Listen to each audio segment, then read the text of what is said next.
negotiations work. When you have no leverage, you don't get to make outlandish statements and demands. House Speaker John Boehner recently called himself the most reasonable man in Washington. But in an editorial for the Cincinnati Enquirer today, Boehner took the very unreasonable position of including Obamacare in debt negotiations. The president's health care law adds a massive, expensive, unworkable government program at a time when our national debt already exceeds the size of our country's entire economy. We can't afford it, and we can't afford to leave it intact. That's why I've been clear that the law has to stay on the table as both parties discuss ways to solve our nation's massive debt challenge. Mr. Boehner, this is not what the election was all about. John Boehner, if he is serious, we'll have to find out, but he certainly isn't very smart. The Congressional Budget Office estimates, they show that the Affordable Care Act will actually reduce the deficit. It doesn't make a lot of sense to get rid of a deficit reduction program as part of a deficit reduction deal. The White House already rejected Boehner's idea. Obamacare will not be part of debt negotiations. Boehner is up to something here, don't you think? Something else, that is. If you watch John Boehner closely over the last 2 weeks, you can see him laying the groundwork for the latest ploy. He called Obamacare the law of the land, but also tried to link it to Obamacare and the budget. You had said next year that you would repeal the health care vote. That's still your mission? Well, I think the election changes that. It's pretty clear that the president was reelected. Obamacare is the law of the land. I think there are parts of the health care law that are going to be very difficult to implement and very expensive. And as a time when we're trying to find a way to create a path toward a balanced budget, everything has to be on the table. But you won't be spending the time next year trying to repeal Obamacare. There certainly may be parts of it that we believe need to be changed. We may do that. No decisions at this point. Boehner backed up this quote with a tweet to the Tea Party fanatics in his caucus. Obamacare is the law of the land, but it is rising costs and threatening our goals. Our goals has been and will remain full repeal. It looks like John Boehner is trying to do two things here. He's keeping Tea Partiers on the side by taking a hard line on Obamacare. He's also trying to muddy the negotiations by putting Obamacare on the table. None of this is likely to help both sides reach a deal. Here comes Senator Lamar Alexander, who once said Obamacare would be the end of the Democratic Party. I think it's a political kamikaze mission for the Democrats to insist on this. Obamacare passed, and it did not kill off the Democratic Party. There's no reason to listen to these guys. So it's hard to understand why Democratic Senator Michael Bennet of Colorado is teaming up with Lamar Alexander to do anything. They've introduced a plan to put off the fiscal cliff deadline. According to Senator Alexander, the plan simply pushes the pause button on all elements of the fiscal cliff, extends everything for a year, and then gives us 6 months in which to reform entitlements and reform taxes and reduce the debt. Are you kidding me? Push the pause button? We already pushed the pause button in 2011. These representatives were sent back to Washington to get something done now. In fact, pushing the pause button could destroy America's credit rating and further harm the economy. Mark Zandi, chief economist at Moody's Analytics, says if we kick the can at some point, Moody's is going to downgrade. You're going to create more instability in the financial markets. Zandi said it would be better to do nothing than to create an extension. Republicans and some centrist Democrats are definitely not getting the message. When the president won re-election, he said his #1 priority is to reach an economic deal by reaching across both sides of the aisle. I want to be clear. I'm not wedded to every detail of my plan. I'm open to compromise. I'm open to new ideas. I'm committed to solving our fiscal challenges. But I refuse to accept any approach that isn't balanced. Republicans and some Democrats stopped listening right there. If you let the president just continue, you're going to hear the key point of these negotiations. I refuse to accept any approach that isn't balanced.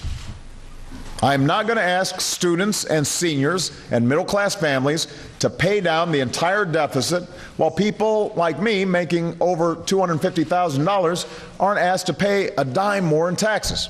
I'm not going to do that. Bottom line, taxes are going up on the top 2% of Americans. The rest of the country is not going to bear the full burden of this deal. The president said it. Nancy Pelosi said it. The voters voted for it. They said it. What part of this does John Boehner simply not understand? The president is willing to reach a compromise with you, Mr. Boehner, but not on taxes for the wealthy. The Republicans already lost this fight. I hope Speaker Boehner takes this message to heart over this Thanksgiving dinner. He can grandstand by talking about Obamacare, or he can get down to the brass tacks and tell his party fanatics that they are going to have to budge on tax hikes. Think about it over your turkey and stuffing, Speaker Boehner. And by the way, you could put some gravy on that, and you know the rest of the sentence. Let's bring in Congressman Elijah Cummings of Maryland. He's with us tonight here on the Ed Show. Congressman, good to have you with us. It's good to be with you, Ed. I think we have gotten so many mixed messages about John Boehner and what he's doing. What do you think he's doing at this point? Where does this come from? All of a sudden, he wants Obamacare on the table. I believe that he's trying to muddy the waters with regard to these fiscal negotiations.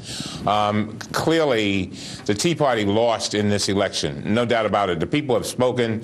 And with regard to the Affordable Care Act, Ed, the Supreme Court, and a conservative court at that, has already put its stamp of approval on it. We need to move on. And Boehner just does not want to apparently accept that.